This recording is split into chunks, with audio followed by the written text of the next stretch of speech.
S'entraîner dans le sable, utile ou pas? Le sable est un outil comme un autre qui s'apprécie toujours dans un contexte particulier et spécifique.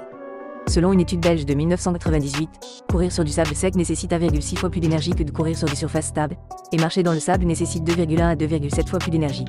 L'effort perçu est donc plus important, mais l'intensité ne l'est pas forcément.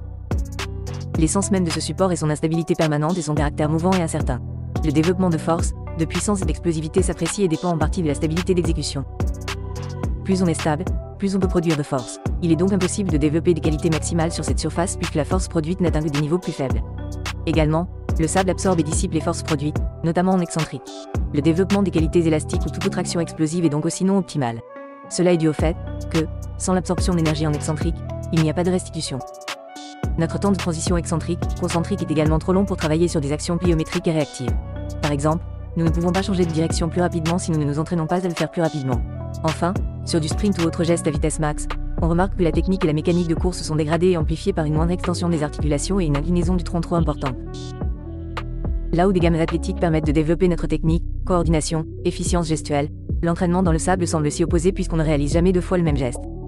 Pour toutes ces raisons, le sable, comme toute autre surface instable, n'est pas spécifique à la pratique des activités sportives.